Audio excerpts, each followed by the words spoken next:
Bonjour les gars. Alors, aujourd'hui, lundi 2 février 2023, ce que je vais faire en fait, c'est je vais revenir un peu sur ma stratégie de trading, la stratégie que j'utilise avec les banques de Bollinger pour pouvoir en fait simplifier la tâche. Ok? Parce que ça, c'est venu tout au long de longues années de trading où j'ai réussi à mettre quelque chose de plus simplifié, histoire d'identifier rapidement ce qui se passe et de pouvoir entrer en position et aussi de pouvoir sortir. Alors, ce que je vais vous expliquer ici, c'est en fait les indicateurs qui composent la stratégie. Donc, de base, nous avons la Bollinger Band, ok, qui est câblée sur 20 périodes, donc par défaut, ce qu'on trouve un peu partout. Nous avons la moyenne mobile de 5 périodes.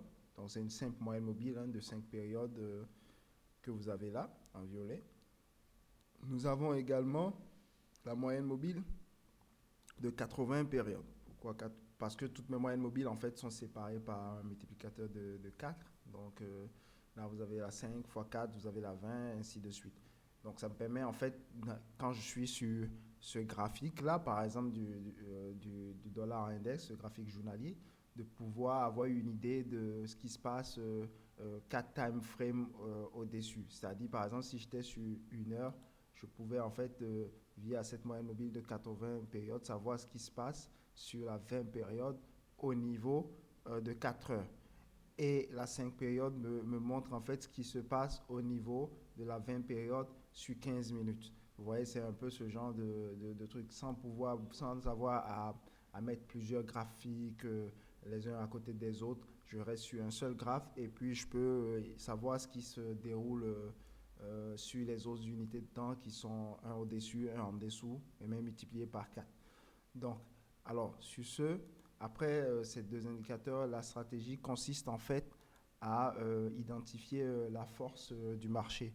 Et comment je simplifie la chose en identifiant la force, c'est en essayant de laisser en fait le marché, les prix, venir tester un bord. Donc le bord qui a été testé de la Bollinger Band symbolise en fait le fait que en fait, le marché est euh, vers cette direction, c'est-à-dire la force, par exemple, si on teste la borne inférieure, c'est que la force est du côté des vendeurs et que si on teste la borne supérieure, la force est du côté des acheteurs. Donc pour moi, c'est qu'il y aura plus de probabilité à continuer à aller dans cette direction-là que d'avoir un retournement. Alors que beaucoup de gens, par exemple, avec la Bollinger Band, ils se disent que voilà, si on teste la bande de Bollinger, c'est que il y aura un retournement immédiatement. Non, moi je pense plus que quand on teste un bord, on va continuer dans cette direction-là au moins pendant un certain temps.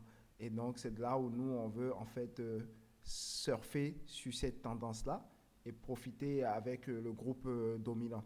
Donc, mais pour ce faire, on sait aussi que quand il y a des tests, par exemple, il peut y avoir des retournements immédiats, surtout en phase de range. Donc, pour éviter cela, ce qu'on fait en fait, c'est qu'on laisse le marché tester la bonne, comme ici vous voyez. On se dit donc les vendeurs ont le dessus, mais on se dit toujours que les acheteurs en fait vont essayer de résister lorsqu'on a testé cette bonne. Donc, vous allez avoir très certainement quelques bougies plus tard les prix qui remontent.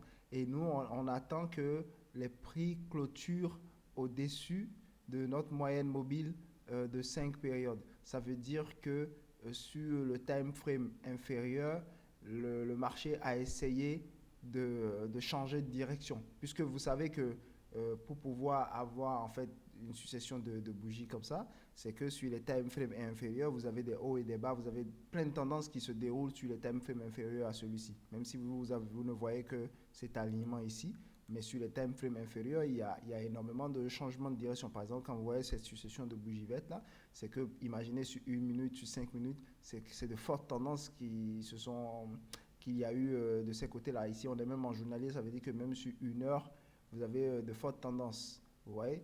Donc, pour ça, nous, on se dit toujours que, bon, quand il y a eu clôture au-dessus de cette moyenne mobile de 5 jours, ça veut dire que il y a un effort de la part des acheteurs de renverser la tendance. Mais après, nous, on s'attend forcément à ce que les prix viennent breaker la zone en dessous pour continuer la tendance. Donc pour ça, on n'entre pas, on se positionne seulement quand il y a breakout. On se dit, ils ont essayé, ils n'ont pas pu, et maintenant tout est dans la bonne direction.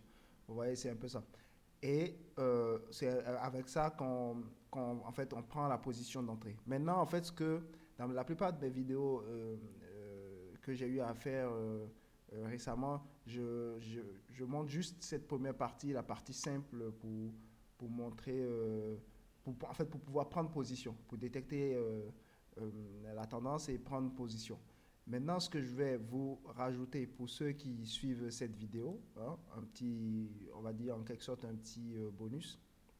Moi, ce que je fais, dont je ne vais pas réellement en parler souvent dans ma vidéo, mais les vidéos que je fais pour l'analyse, parce qu'il faut que je les fasse vite de manière simplifiée. Mais ce que je fais pour avoir en fait des trades beaucoup plus intéressants, c'est que j'ajoute un autre filtre qui est cette moyenne mobile que vous voyez de 80 périodes. Et en fait, ce qui se passe, c'est que quand nous sommes au-dessus de cette moyenne mobile, en fait, donc il faut que la moyenne mobile que vous voyez là, qui est celle de la jaune que vous voyez là, qui est celle de la bande de Bollinger, il faut qu'elle soit au-dessus de la moyenne mobile verte. Ce qui veut dire qu'en fait, on est fortement à l'achat. Les deux moyennes mobiles sont alignées vers l'achat. Et ce que nous, on cherche comme déclenchement, pour pouvoir avoir de meilleurs risques-reward, c'est que nous essayons en fait de contrer c'est-à-dire si nous sommes au-dessus, nous essayerons de vendre. Mais il faut que les deux moyennes-là soient déjà alignées à la hausse et que nous, on va utiliser maintenant notre système d'entrée avec la Bollinger Band, ici à ce niveau, par exemple, 1, 2, 3, 4. Comme ça, nous savons que nous sommes au début de la tendance de cette Bollinger Band. Ce qui fait que lorsque les prix descendent et qu'on passe en dessous, on aura après les prix qui vont revenir tester cette moyenne mobile.